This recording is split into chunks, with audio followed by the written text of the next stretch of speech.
discuss that, then we can discuss the physical act of it. Yeah, which then leads to the conversation of murder. For example, I mean, abortion is murder. Yeah.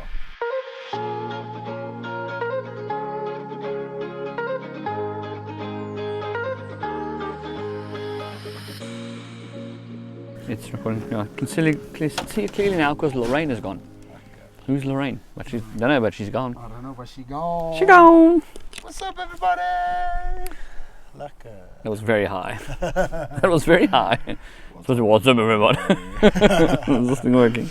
Lekker. Yeah, it seems like it's working. Cool. Lekker. As you guys can see, we are trying out our new studio today. Yeah. Very expensive studio. It works very well when the sun shines. Doesn't work so lekker when the clouds are out. I think when the clouds are out, it'll be fine. It's when there's no sunshine. Yeah. When it's certain rains. hours, at certain hours of the day, it might be a problem. Well, enough of talking nonsense from my side. Let's jump straight into it. Take off this. We normally say we're landing it. Yeah. So let's take off. Take off. So and it's like a helicopter. We're just going up. We're shooting straight into it. Cool. Yes. So today we're talking about abortion, as you can see in the thumbnail. The Christian perspective on abortion, and should Christians have abortion? What conversation should be had around this topic? Correct. This is kind of based, not completely, but kind of based on what's happening in America currently. They have recently banned abortion to a large extent, and a lot of states are accepting this ban, and which is a good thing because sacrificing babies. Did they ban it, or did they? Because as I understood it, I might be wrong. They the state said, we as the state are not going to make the decision for you. We as the country, but we're not going to make the decision. Each state must make the decision. Yes. That's correct. So they have perfect. Federal law and then state law. Yeah. So the federal law says we're not. Yeah, federal law says it's illegal. It's illegal. Or something, but state law, can decide or something like that. I always want to understand. I mean, I read it, and that's what I thought I read, but I want to make sure I got it right. I'm not 100% clued up on their politics, but anyway, so there's a big movement to stop abortion, which is a good thing because, like I mentioned, sacrificing babies is not a good thing. No. No. Yeah. What do you think about it? It's a hectic topic. It's a hectic thought pattern, I think. Obviously, I'm completely pro-life. Yeah. We know the word says that God knit, in your mother's womb, God knit you together. Yeah. And that's everybody. Yeah. That's not Christians. He didn't knit together Christians. Yeah. He knit everybody together. Yes. I once read a book. Yes, guys, I can read.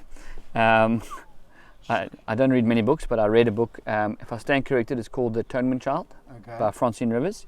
It's quite an old book, but if you can read it, go read it.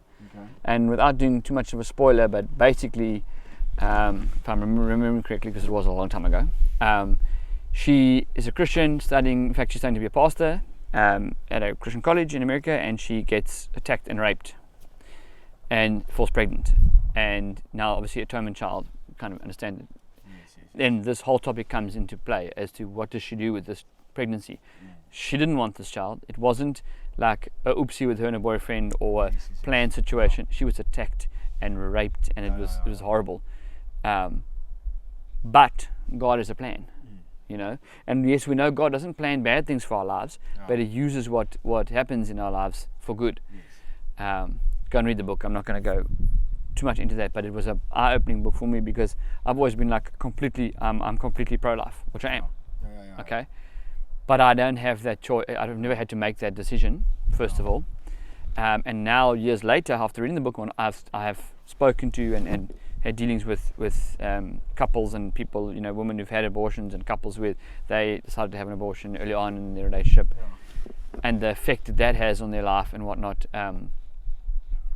Later on, and some before they were Christians, some after they were Christians, kind of thing. So I say yes, I'm completely pro-life, but it's a difficult one because sometimes it's not so clear cut. You know? Exactly. If you're using abortion as a form of birth control, that's just ridiculous. I mean, abortion in itself is just absolutely wrong. Like even people who are pro-choice would not encourage someone that they really love to go have an abortion. Yes. Which, by implication makes me believe that, even the people who who are pro-choice think that it's wrong to an extent, you know. Yes. So, yeah, I heard an interesting talk about, or interesting perspective. I said it to you about. Just because it's lawful doesn't mean it's right, and you know, should everything that is right or should everything that is wrong be illegal? And that's a whole different discussion to have, you know, about the law and things. Because if you look at abortion, having an abortion, the physical act, that is a topic that is, as this person said, nested in a larger topic of the morality of abortion. And that is even nested in a larger topic, which is a discussion of sexuality in our society. Yeah.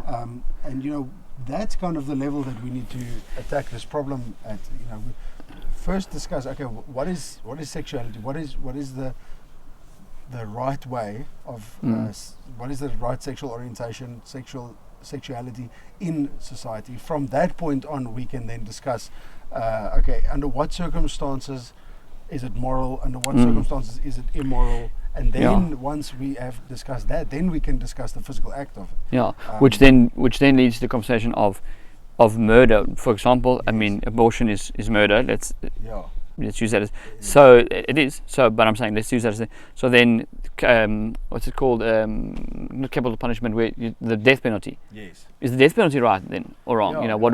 Like it just opens you up know what a I mean? whole can of worms that you have to discuss. But the thing is, because if you look at our laws, don't murder, don't steal, don't do all of these things. They're all biblically based, and the thing is that it was written maybe hundreds or even sometimes thousands of years ago, where we as a society have come to the point where this is our laws, this is our civilization, and now we have people that have no clue, or they have a completely warped perception on history. Yes. And now they want to change the laws because they have a wrong perception of where the laws came from, or they have an incomplete perception of where the laws came from, and now they want to change them. And it's like, guys, it's not going to work, because now, okay, let's make abortion legal. Okay, what then? Then everyone has an abortion, you know? Yeah. Okay, well, and then because we become desensitized to that, let's make other things legal, you know. Exactly. I mean, it's that whole I wouldn't say law of diminishing returns, but it's kind of a thing like that. You kind of get desensitized, you get calloused. Well, it is. Things that are super acceptable and even praised today were definitely not 50 years ago. Even 20 years ago. Yeah. I remember when I was a kid walking around, and we saw certain things that are so acceptable today, and it was the weirdest thing, you know. And yes, granted, this stuff, I mean, was always around. In biblical days, there were, you know, there was. I said this the other day. If God washed the earth, you know, with the flood, then and that it got to the point where He washed the earth, we've got to the point where we look at the world and we go, "Yo, the world's a mess. What's going on? Chaos, whatever." But He hasn't yet, you know, cleaned the earth again. Which tells me that it was worse still then when He washed, if that makes sense, than we are now. That doesn't. I'm not saying it's where we are is okay, but what I'm saying is exactly that. You know, 50 years ago, what's okay now wasn't okay then. It existed. Nobody spoke about it though, or you know what I mean? It wasn't exactly. There was still a firm understanding of where the laws came from. Correct. And there was a strong Christian ethos. Correct. And I mean, here's the thing. We could say, okay, but you're Christian, so those apply to you, and you're non-Christian, so it shouldn't apply to you, and whatever. At the end of the day, God made people, and at the end of your life, based on the decisions you made, you will either go to heaven or hell. Correct. That is as clear cut. Whether you're a Christian or not, it is irrelevant. And then to add to that, it says that when you get to heaven, you will be judged on your actions and your way. Yes. And so, let's say, for example, if you are the one dishing out abortion kind of thing, or if you're the person who's having them, or saying someone must have an abortion, if you're a guy from the guy's point of view, when you get to heaven, whether you're Christian or not, whether you believe heaven's right or not, whether you believe in God, the word says you're going there. He's going to judge you on that. I don't know that I don't know. I know for a fact I don't want to be responsible for that side of things, you know. Yes. So I mean, at the end of the day,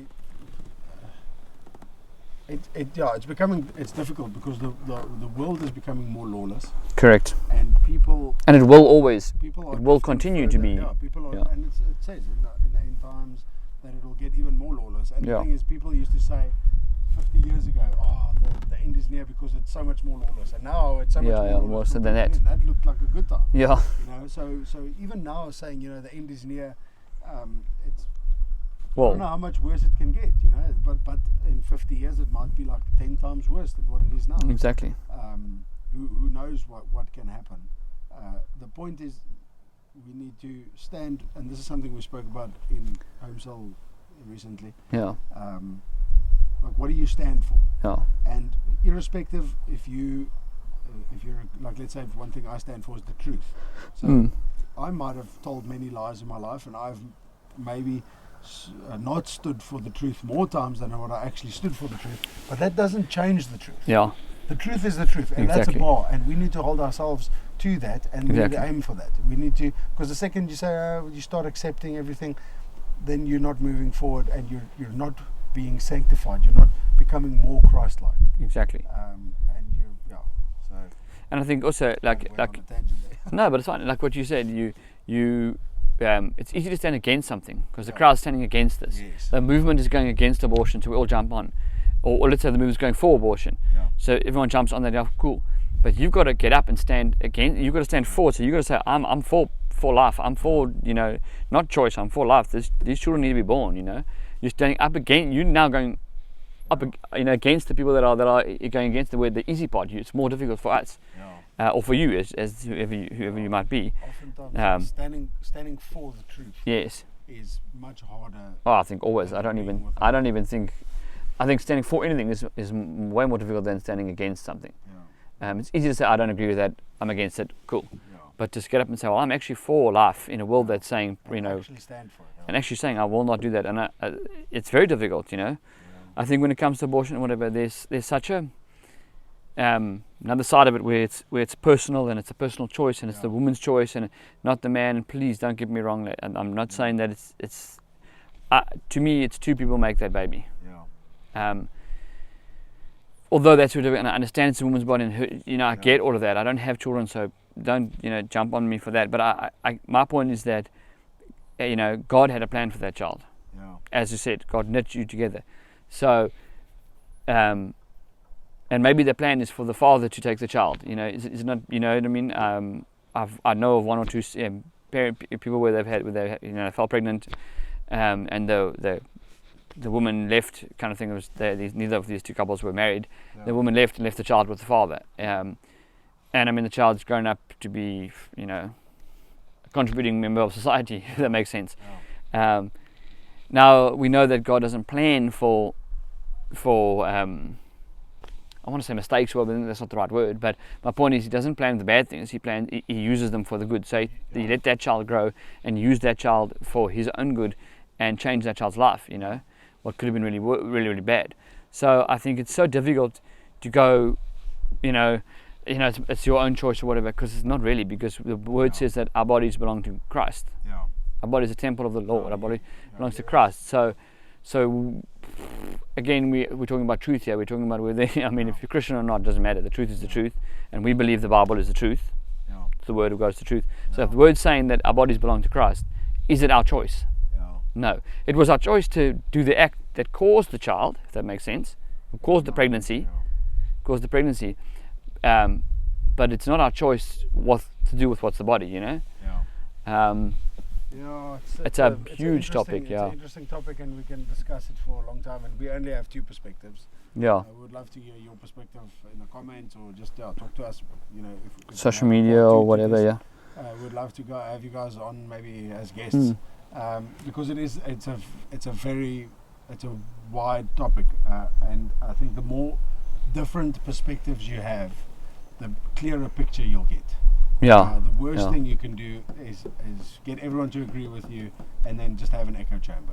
100%, yeah. Because then you have a very small perception or perspective on the actual situation. So.